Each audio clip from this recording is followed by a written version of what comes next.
성경의 숲을 걷다. 오늘은 룻기 4장입니다. 하나님의 역사는 인간이 미처 다 헤아리지 못하는 놀라운 반전과 역전을 수반한다는 사실을 룻기를 통해서 유감없이 보여주고 있습니다. 처음 룻기가 시작할 때의 분위기는 절망과 죽음이었습니다. 그러나 오늘 룻기 4장에 와서는 기쁨과 생명으로 마치고 있는 것입니다. 룻기 3장에서 보아스는 기업 물을 자로서 자기보다 더 가까운 사람이 있는데 만약에 그가 그것을 이행하지 않는다면 자신이 기업 물을 자의 책임을 이행하겠다고 여호와의 살아계심을 두고 맹세했습니다. 룻기 3장 13절을 다시 볼까요? 만일 그가 기업 물을 자의 책임을 내게 이행하기를 기뻐하지 아니하면 여호와께서 살아계심을 두고 맹세하노니 내가 기업 물을 자의 책임을 내게 이행하리라. 자, 이렇게 언약에 신실한 여호와 하나님의 이름을 걸고 맹세를 하자 하나님 역시 그의 삶을 신실하게 인도해 주셨습니다. 3장과 4장의 진행사항을 보면 새벽녘에 룻을 집으로 돌려보낸 보아스는 지체하지 않고 곧바로 성문으로 올라간 것 같습니다. 1절입니다. 보아스가 성문으로 올라가서 거기 앉아 있더니 마침 보아스가 말하던 기업 물을 자가 지나가는지라. 보아스가 그에게 이르되 아무개여 이리로 와서 앉으라 하니 그가 와서 앉으매. 성문으로 올라갔다는 말은 법정 용어입니다. 즉 공적인 재판을 열려고 한다는 의미예요. 당시 성문 주변은 성읍의 모든 일상적인 일들이 진행되는 장소였습니다. 물건을 팔거나 또한 장로들이 모여서 중요한 결정을 내리는 장소였습니다. 그러니까 보아스는 룻과 약속을 지키기 위해서 아침 일찍 성문에 가서 자리를 잡고 있었던 거예요.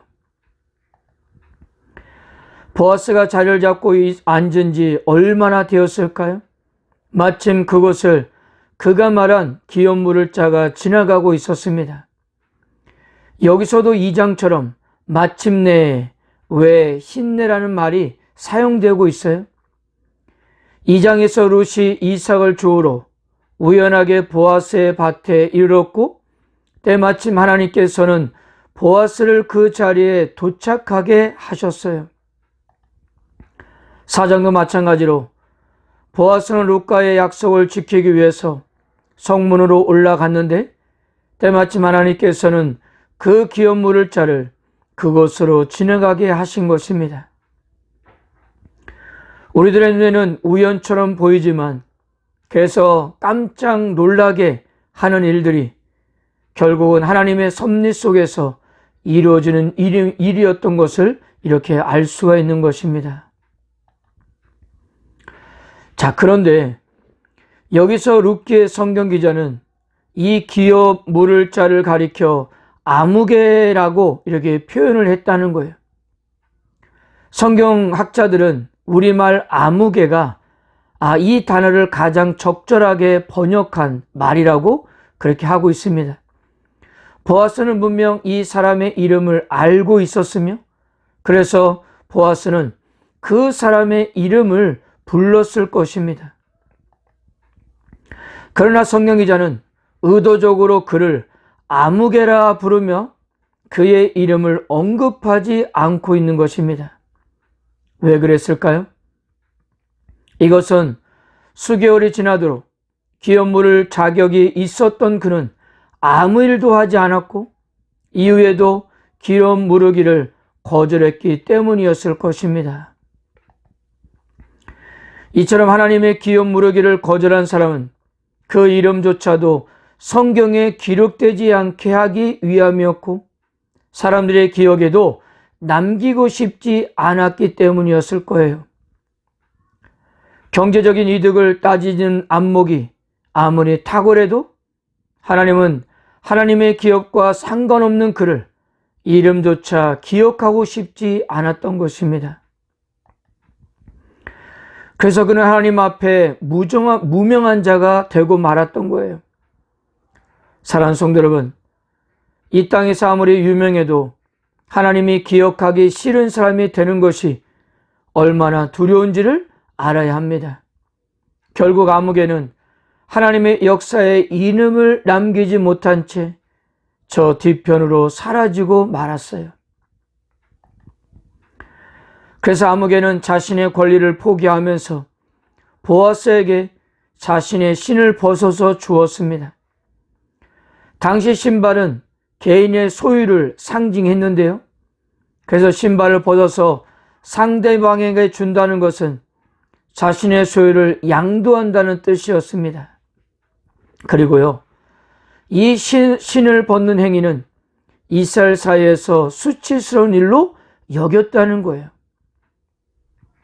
말씀을 좀 길지만 한번 확인해 필요가 있습니다. 신명기 25장 7절에서 10절입니다. 그러나 그 사람이 만일 그 형제의 아내 맞이하기를 즐겨하지 아니하면 그 형제의 아내는 그 성문으로 장로들에게 나아가서 말하기를 내 남편의 형제가 그의 형제의 이름을 이스라엘 중에 잊기를 싫어하여 남편의 형제된 의무를 내게 행하지 아니하나이다 할 것이요. 그 성읍 장로들은 그를 불러다가 말할 것이며 그가 이미 정한 뜻대로 말하기를 내가 그 여자를 맞이하기를 즐겨하지 아니하노라 하면 그의 형제 아내가 장로들 앞에서 그에게 나아가서 그의 밭에서 신을 벗기고 발에서 신을 벗기고 그의 얼굴에 침을 뱉으며 이러기를 그의 형제의 집을 세우기를 즐겨하지 아니하는 자에게는 이같이 할 것이라 하고 이스라엘 중에서 그의 이름을 신 벗김 받은 자의 집이라 부를 것이니라. 즉 형제가 해야 할 권리를 포기하는 그런 사람들은 평생 신 벗김을 받은 자의 집이라는 수치스러운 낙인이 찍혀야 했던 것입니다. 그러니까요, 이 아무개는 경제적인 손실을 보느니 차라리 수치를 받는 것이 낫겠다는 입장이었던 거예요. 결국 기업 물을 수 있는 우선권이 있었던 아무개가 그 권리를 포기하면서 보아스는 장로들과 사람들의 축복 속에서 룻을 아내로 맞이하였고 말론과의 결혼에서는 자식이 없었던 룻의 태를 하나님께서 열어주셨습니다.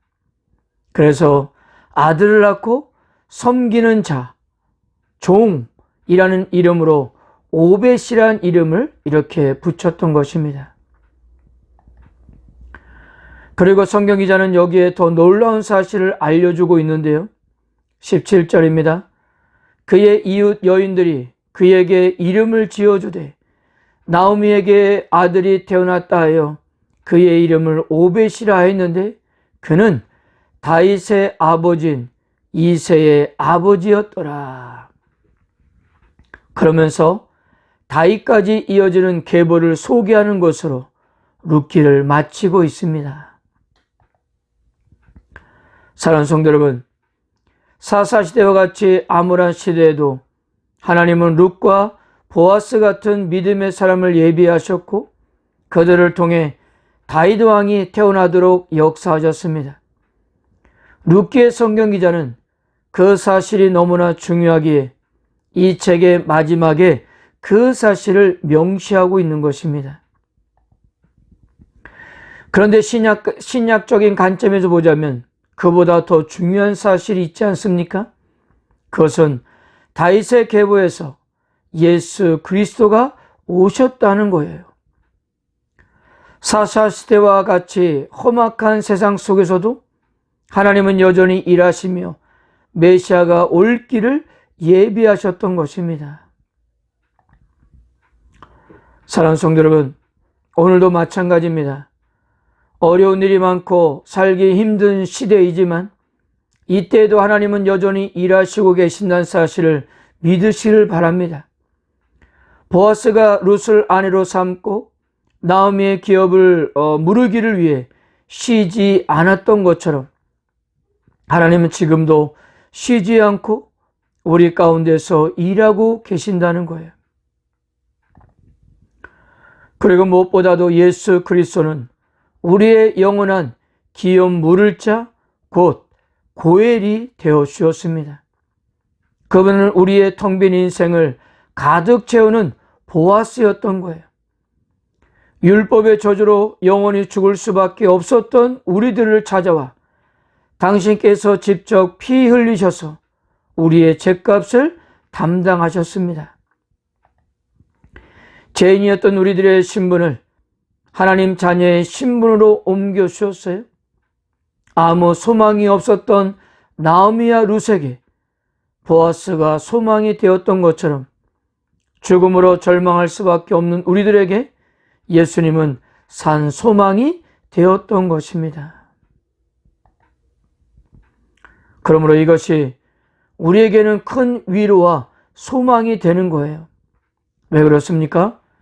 우리가 어떤 위기 속에 있다 하더라도 주님께서는 그것을 책임져 주실 우리의 기업 물을 자가 되어 주시기 때문입니다.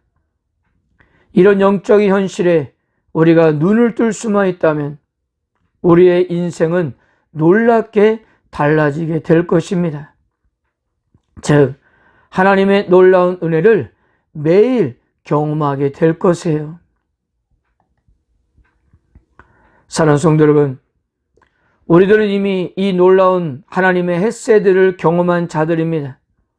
그리고 하나님께서는 지금도 우리를 결코 포기하지 않으시고 변함없는 사랑으로 우리를 도와주시면서 동행하고 계십니다. 그렇다면 우리들도 룻과 보아스처럼 우리가 이미 경험한 하나님의 헤세드의 사랑을 실천할 수만 있다면 하나님은 우리를 사용하셔서 이런 동일한 구원의 역사를 이루어 가실 것입니다. 오늘도 룻과 보아스와 같이 복된 삶을 살아가는 하루가 되시기를 소망합니다. 아멘.